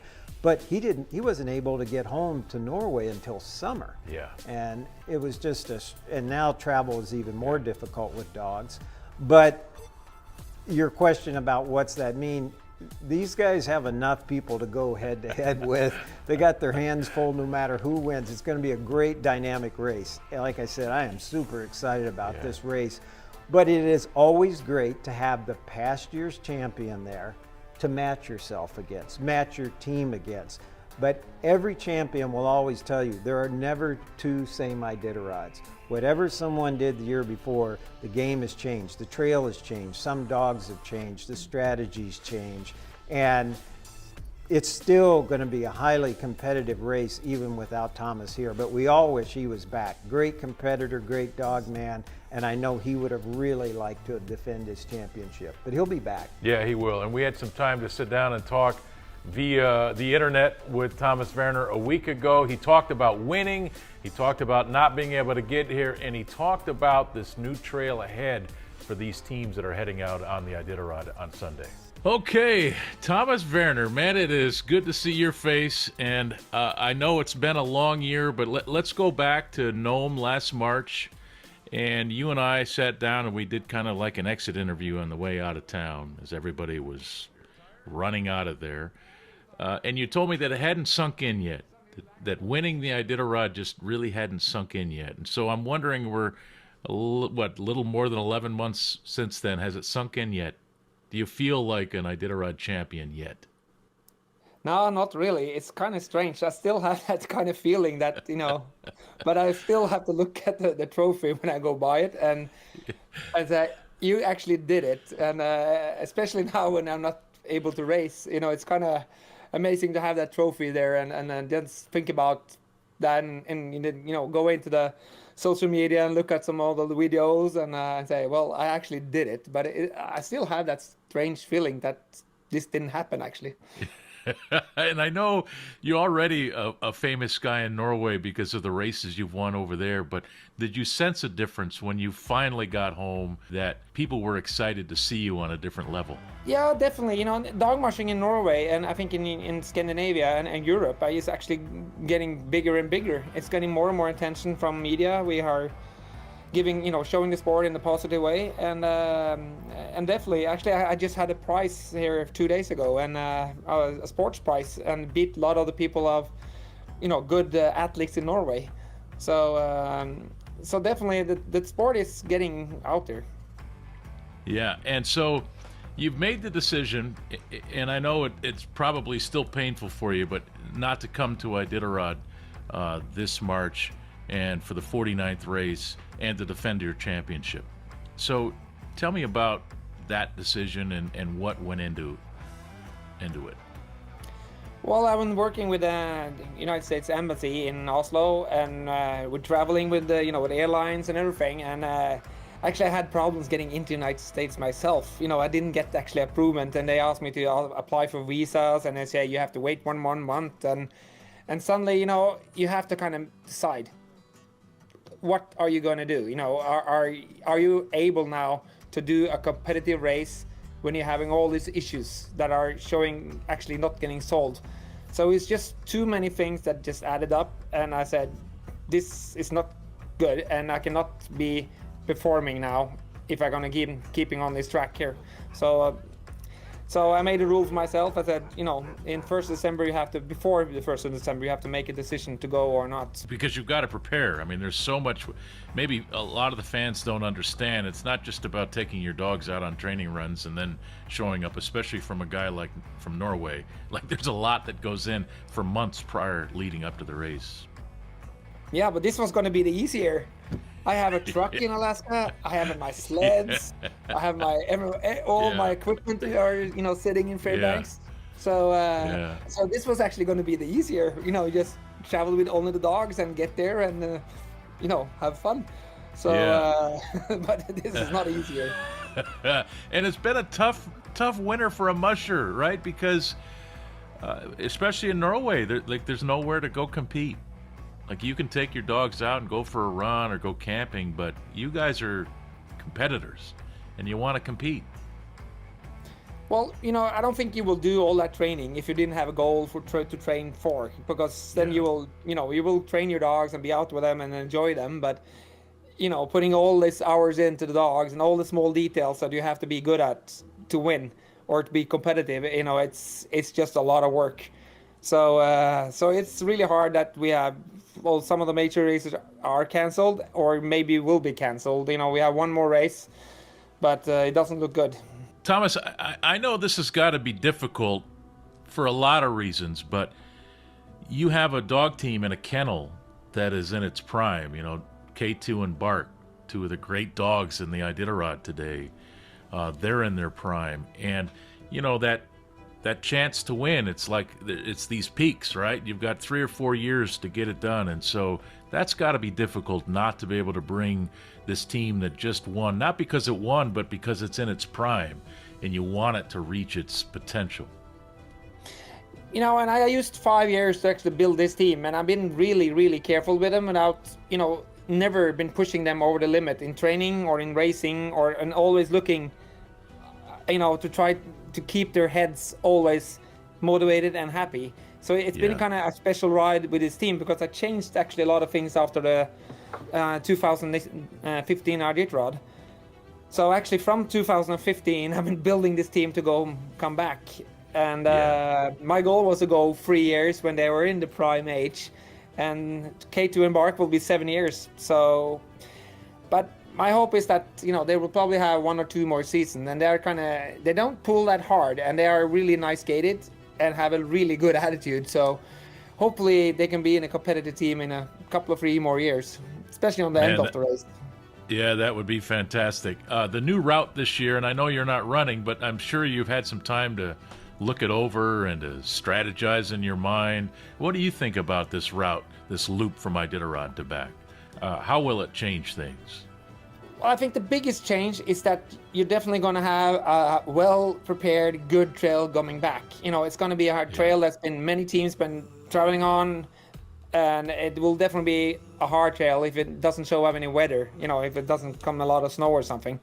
So I think one of the things that you definitely will have be able to go faster on the end of the race. The coast of the from Unicalete to the Nome, it can be rough. It can be windy. It can be a lot of snow. It can be, water. It can be so many things that you are kind of more protected from when you're more inside the country. It can also be cold, but mushers are pretty good on dealing with the cold. But I also think that this is the year that you don't know. You don't know with strategies now. It's never been an Iditarod like this before. And that's actually also fun that, if things are changing, then you can't look 50 years back of what people have been doing the right way or the wrong way. And this, this made him a champion or her a champion. So this is new, but I think it's also, you have to be smart now and kind of decide, where do I want to do my push? Or should I be just stable and try to have enough speed in the team the whole way and catch up the other mushers on the end? So I think we'll see probably a faster Iditarod than we've seen in many years. But I think the perfect thing is that actually Iditarod are able to make a race for the mushers. And I think the competition, and the level of the competition, this is so many good mushers in Iditarod. So the winner here will be the Iditarod champion for sure. He has to beat a lot of other good mushers. And it's not like it's an easy trip, even if you're not going on Yukon or on the coast. It's still, you have to race and you have to do the job with the dogs. Dog welfare and dog care, is the key issues to win. And this you have to kind of super perform on if you want to win the race. And you've got to go over the mountains and then you got to come back over the Alaska range. Kind of break that down for a fan of the race. How difficult and how different will that be? I've had other mushers tell me about, the scents will be laid down and so the dogs will know their way. It'll be easier. What do you think about all of that? I mean, the trail. Well, I don't think it will you've be been through the easier, gorge. because I mean, it could get busted down, right? I mean, it could Yeah, get that's rough. the problem in the downhills is that when everybody's been, using their brakes and the mats in the downhill, and if you have enough snow, it will actually be like a bobsled ride, and you have to actually go up this. So it will be a little different on the way, and especially if it's not. I don't know how the snow conditions are this year, but it can be really, really rough. From Nikolai and actually to after Finger Lake. So if it can be pretty rough actually, but I think it will be fast. I think it will have a fast trail, and we have seen this in Norway with races that are going in a loop. That you will always have a lot better trail on going home. Yeah. But mushers will adapt. They will just adapt and think, okay, we will go faster. So then they will, do the right things at the strategy actually to compete. The 24-hour break and the strategies, and will this trail allow them to be more aggressive, or will a conservative approach win it? What are your thoughts on that? I think we will see a little more aggressive mushers, with speed and everything, and trying to where they are pushing and where they are putting on the 24. But if you put to the 24 too late, you probably also will lose speed in your team. So I think we will see different strategies that we have seen the years before on the 24. And the big difference is that mushers are not allowed to go in that many places. So this is actually a race where you actually have to take more care of yourself. If you're coming into a checkpoint and you are wet, you have to change your clothes, outside, sleep more outside, maybe in some tents, but it will not be the same, at going inside in Takotna. Going in, it's warm, you can dry your clothes, you can have a good meal. Some of these things are not happening this year, so you better, all the mushers that are going to be competitive have to also take good care of themselves to be able actually to compete. And Dallas Seavey is back. And I know over the last few years you've really gotten to know Dallas, part of the Krill Pet team. And is he the favorite? Do you believe that he's the guy in position to win this year, do you think? Well, I've been around Dallas for some time now with the Krill Pet team. And it's one thing I think I can tell about Dallas, and I think a lot of people will agree, that he's kind of dedicated. And I think he's the person that when he has the passion and the drive, and I think what do we see in Dallas now, that he has the love for the sport back. He has the passion for racing. He wants to win. He wants to be competitive, and I think he has done all the work that he need to do. I think he has done all the details that he needs to do, and of course, he has gotten all his father's dogs. So I think that team has experience. It also have enough dogs to kind of to pick the really, really good ones. So I think he will be a hard person to beat. So he will probably be one of the top favorites. Yes.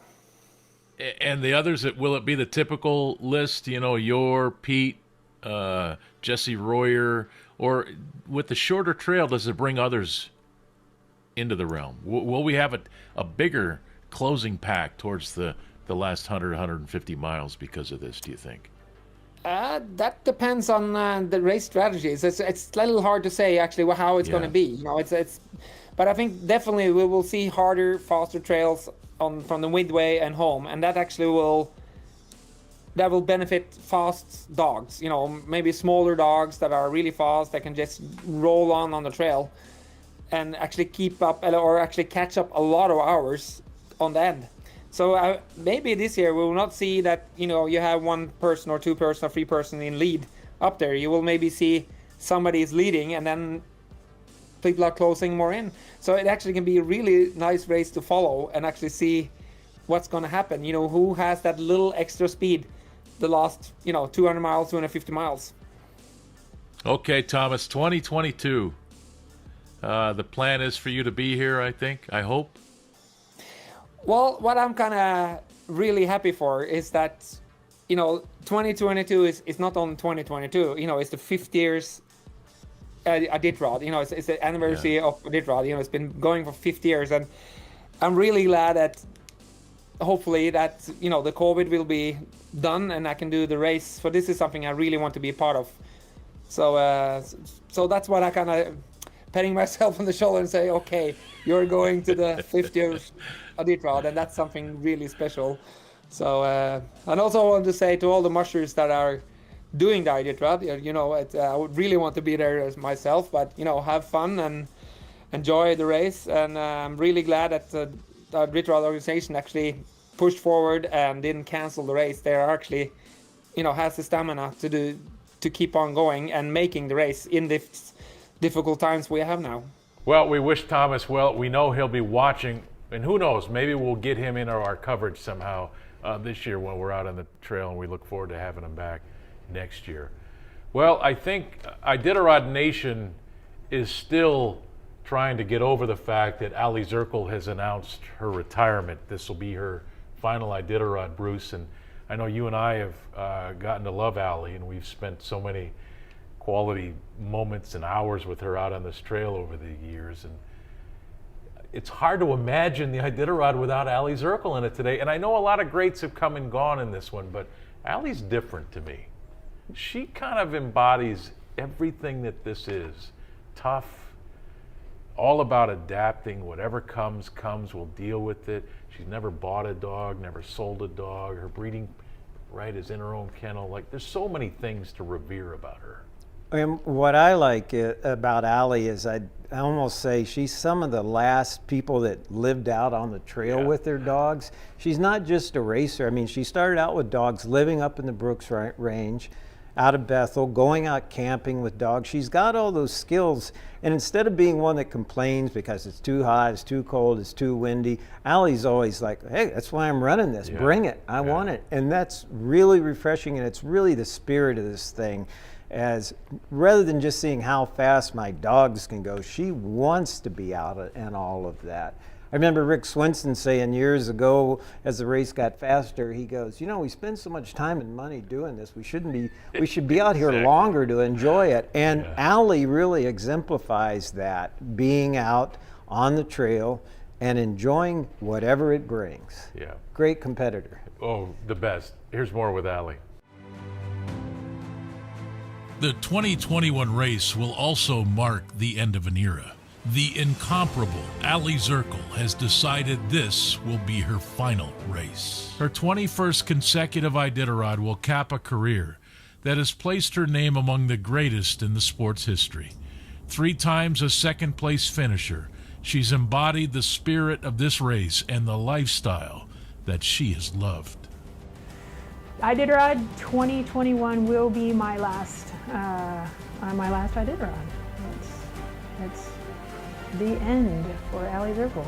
It's going to be a fantastic race. It's going to be my last one, and ta-da!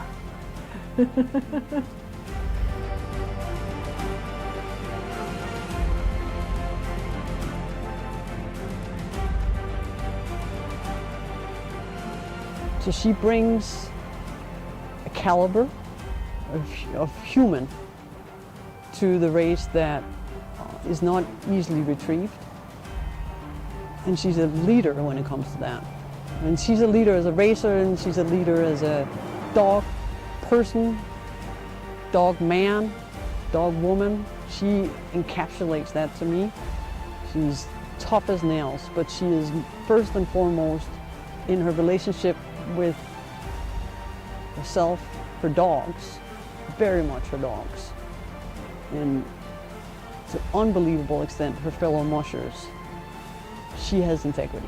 I grew up as a kid watching Aliy be the first woman to win the Quest, be an incredible competitor in Iditarod, and always such an upbeat person for everyone involved in the race. And I feel like especially the villagers along the Iditarod Trail, Aliy has just been such a great spokeswoman for Iditarod, for our sport, and just a real mushing advocate, and a fun person to be around on the trail. I've enjoyed the time I've spent with Aliy on the trail. She has made this race better for the competitors that compete with her. That's, she sets that example of this is what a good competitor is in the race. For the fans that love her, for every aspect of it. So I feel like she's one of the best best mushers that's ever set foot on that trail. She's had that consistent top performance year after year. It's gonna be weird without her there. You know, it's gonna be tough with her gone. Now she's not gone yet.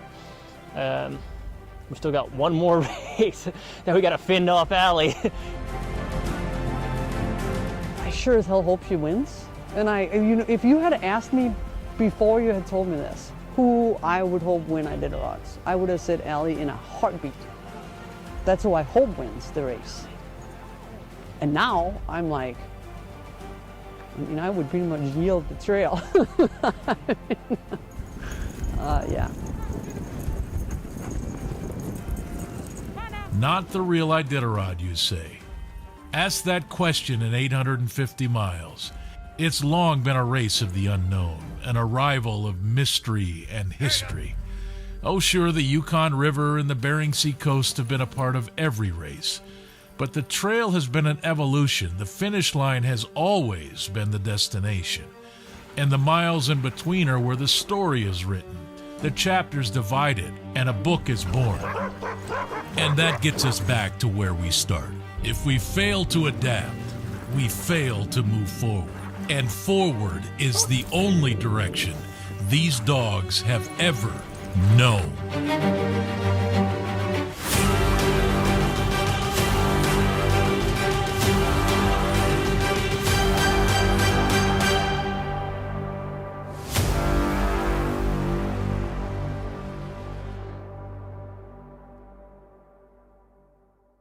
Okay, Bruce, so I've heard it a lot.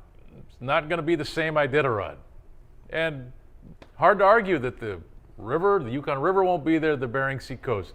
But as the piece points out, the destination has always been the finish line in Iditarod. And the greatest competition in the world come to this race. To win it, you still got to beat the best. Doesn't matter where the trail goes. It'll be interesting. We see them every year going over one side of the Alaska Range. They're going to come on the other side now. There's a lot of things to be excited about this. Yeah, and it is the best mushers. It's also the best sled dogs, the best athletes in the world here to compete in this race. And again, it's wide open as to how to run this. And Joe Reddington's first idea of let's go to Iditarod and back it grew into going to Nome. But that original little seed there, let's go to Iditarod and back, that was first conceived as what the Iditarod would be, has never been done until this year. So that's kind of cool that we'll get to see what that is. Look forward to going to Nome in the future, but this race being wide open is really exciting. And let's take a moment to thank Mark Nordman, Chaz St. George, and everybody at the Iditarod headquarters. They have worked so hard to make sure that this race happens and that we as fans of this thing get to go out and maybe escape COVID for a couple of weeks and enjoy these dog teams going across these landscapes. Hat off. I know how hard, you know how hard everybody, Joe Meyer and Rob, our new CEO, they've all been working, and Star in the office and so many volunteers. Like it's amazing. And what a lot of people don't know is that trail just doesn't get put in automatically. Yeah. The toughest guys in the world are those snow machine trail breakers who've been out there now for months, working in the Dazelle Gorge, getting things set up, doing everything. Spencer and his crew, incredible hard workers for these dog teams. Okay, ladies and gentlemen, let's take one more look at our calendar. Of course, the virtual banquet tonight. Tomorrow night, you're going to get that rookies panel and the panel with the women of the Iditarod. You're going to really enjoy that. It's great conversation with some of the competitors that are in this year's race, but also a few from the past are going to get their perspective on the new trail and everything that is Iditarod. And then, of course, Saturday, Bruce and I are going to be out at Deshka Landing. We'll be doing some live coverage in the morning, and we're going to rerun some of the ceremonial starts of the past, especially last year's race. So you're going to want to tune in for that. You're still going to see dogs running out. It just won't be from 2021. It'll be from the past. But Bruce and I will be out there to kind of set things up. And then Saturday night, you'll have that champions panel with Martin Boozer, Jeff King, Doug Swingley, Mitch Seavey, and Dallas Seavey talking again. everything that is Iditarod. We talk about the great lead dogs of the past, the great lead dogs of the present. You know, we talk, like those 5 guys that we talk to on the screen are why this race is 8 days today. They're the ones that all brought speed to this event. So you're not going to want to miss that. And of course, our live coverage of this race begins on Sunday out at Deshka Landing, and we'll be out there by 9:30 or 10 o'clock in the morning getting you some great content. Live coverage begins at 1:30 in the afternoon, and then we'll be deploying our troops and everybody that is part of the Insider out on the trail, and we'll be bringing you live streams from every checkpoint out there except for Roan. So you're going to enjoy that. You're not going to miss any coverage this year because of COVID. So we're going to make sure that you couldn't come see it in person, maybe like you normally do in Anchorage and Willow, but we're going to make sure that you get out on the Iditarod Trail. Ladies and gentlemen, thank you for spending this banquet night with us. I'm Greg Heister, along with Bruce Lee. Enjoy the Iditarod. Here we go, ladies and gentlemen.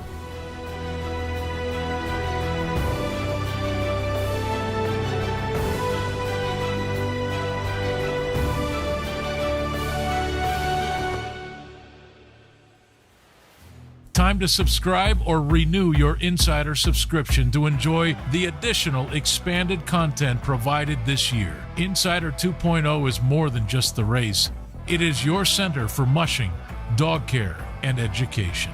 Subscribe to Insider Ultimate Plus for exclusive access to stream our past documentaries, including access to the video on demand, live streaming, and GPS tracking. If you've already renewed, you can upgrade by going to your account and purchasing the upgrade, paying the difference. Subscribe or upgrade at iditarod.com/insider.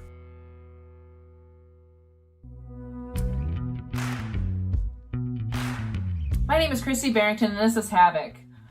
I've been mushing alongside my twin sister Anna for 18 years. Together we run Seeing Double Sled Dog Racing in Kananowitz, Alaska. 2021 marks our 10th Iditarod race together, but it's safe to say that this year is unlike any other. I think we speak on behalf of all mushers when we express gratitude to the sponsors for supporting this year's Iditarod. Thank you for believing in us, our teams, and the last great race. Now we'd like to pass it off to Megan with GCI, an Alaska-born and raised tech company and longtime sponsor of the Iditarod. Thank you, Christy and Anna, and good evening to all. My name is Megan Mazurek, and I'm the Contributions and Events Senior Manager at GCI. It's an honor to address you all tonight. I know many Alaskans, including myself, look forward to the Mushers Banquet each year. It's a time to catch up with old friends and celebrate Alaska's most beloved and official state sport, dog mushing. And while we're sad we can't be together in person today, we're excited the Iditarod tradition continues on. GCI has been a proud sponsor of the Iditarod since 1994. We're so proud to support events in our home state. In addition to supporting teams like Christy and Anna and sponsoring the race, GCI's involvement also includes the Dorothy G. Page Halfway Award, which is awarded to the first musher who crosses the halfway point during the race. As a thank you to everyone for being here virtually tonight, GCI wants to give away Apple AirPods Pro to someone tuning in. Thanks again, and here's to a safe race. Cheers.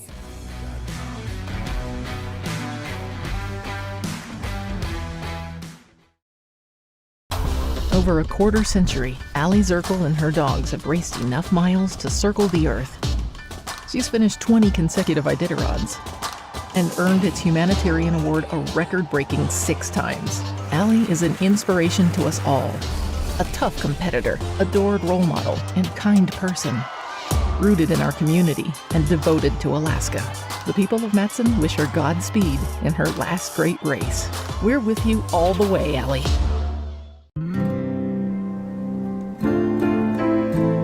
We persevere. We believe in collaboration. We don't give up. We face adversity. We are dedicated.